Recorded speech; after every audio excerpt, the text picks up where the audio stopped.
10th के mathematics में तुम लोग पढ़ रहे हो सरफेस एरिया एंड वॉल्यूम, पृष्ठीय क्षेत्रफल एवं आयतन। पाठ 21 उदाहरण 8, मॉडल बनाने वाली मिट्टी से ऊंचाई 24 सेंटीमीटर और आधार त्रिज्या 6 सेंटीमीटर वाला एक शंकु बनाया गया है। यानी मॉडल बनाने वाली मिट्टी से ऊंचाई, मिट्टी से कोई मॉडल बना रहा है, कोई आकृति, ये कोई संरचना बना रहा है। तो कैसी संरचना है? तो ऊंचाई 24 सेंटीमीटर, आधार त्रिज्या 6 सेंटीमीटर वाला एक शंकु बनाया गया है। यानी मिट्टी का एक शंकु बनाया गया है जो कि एक मॉडल है। तो चलो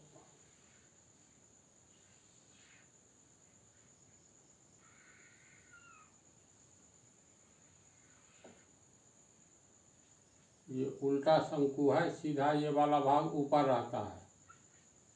तो जैसे भी बनाओ बात है बराबरी। ये शंकु का वृत्ताकार भाग है BC, मध्य बिंदु ले लो तो ये हो गया केंद्र, केंद्र को A से मिला दो तो ये हो गया शंकु की ऊंचाई।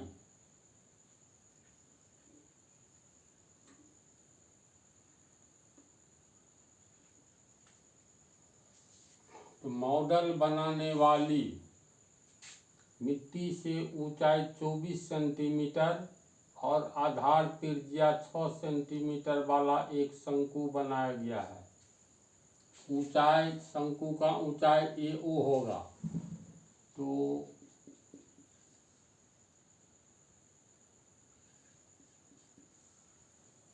प्रश्न से शंकु की ऊंचाई,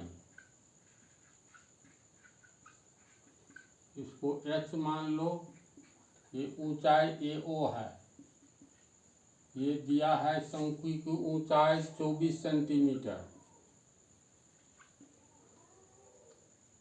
और आधार त्रिज्या 6 सेंटीमीटर। शंकु का जो ये आधार है वृत्ताकार भाग, इसकी त्रिज्या 6 सेंटीमीटर यानी OC। R हो गया, OC को हो या OB को हो, दोनों बराबरे होगा। इसका मान दिया हुआ है 6 सेंटीमीटर।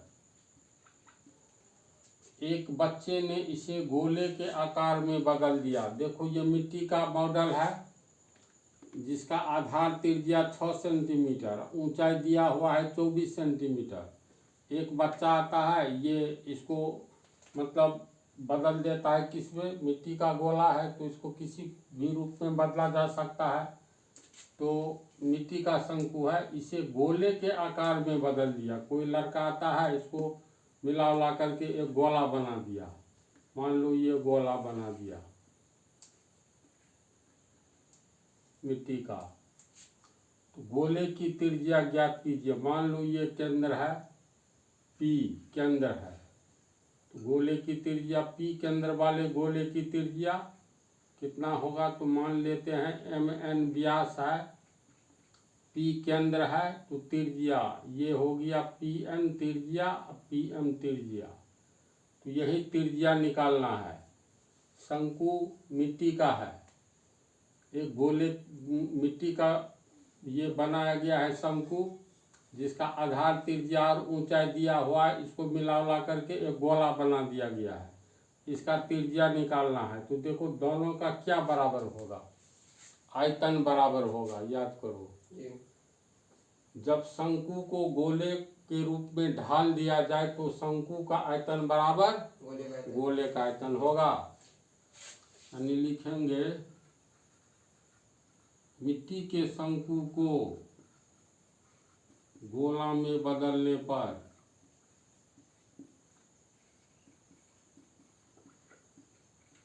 दोनों का आयतन बराबर हो जाएगा। गोला में बदलने पर शंकु का आयतन बराबर गोला का आयतन होगा ना। शंकु का आयतन बराबर गोले का आयतन।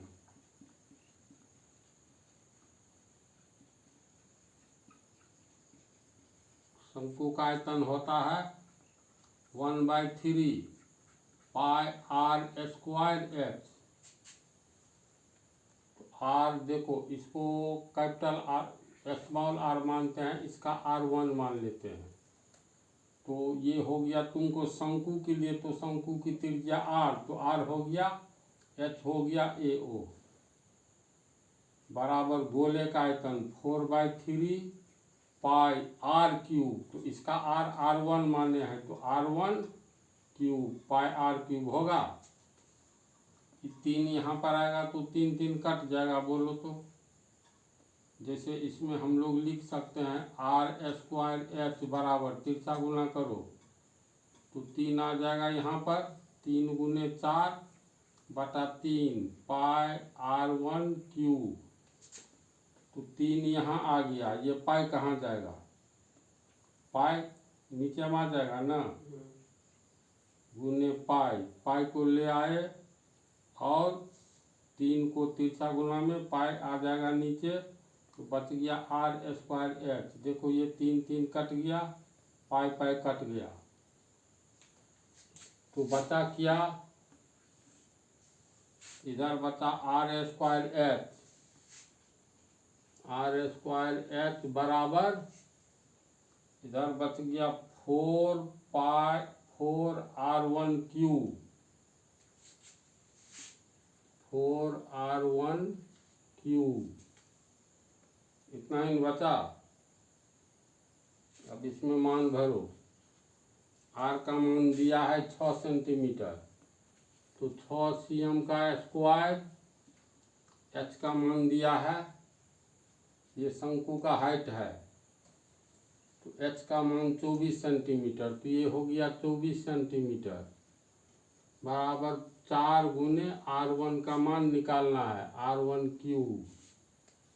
तो ये हो गया 36 cm स्क्वायर गुने 24 cm बराबर 4R1 क्यूब। इसको पहले लेंगे तो 4R1 क्यूब बराबर 36 cm क्यूब स्क्वायर, cm है इधर, तो cm क्यूब हो जाएगा 36 गुने 24 cm क्यूब होगा। तो इधर हो गया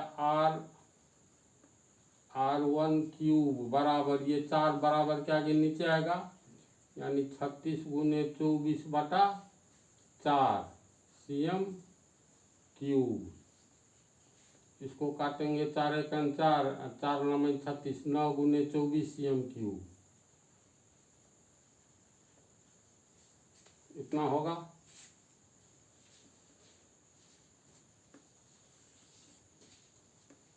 R1 क्यूब बराबर, इसको तोड़ेंगे 9 को तो 3 गुने 3 होगा, 24 को तोड़ो तो 3 दूनी 6 दूनी 12 दूनी 24, समझा बात को।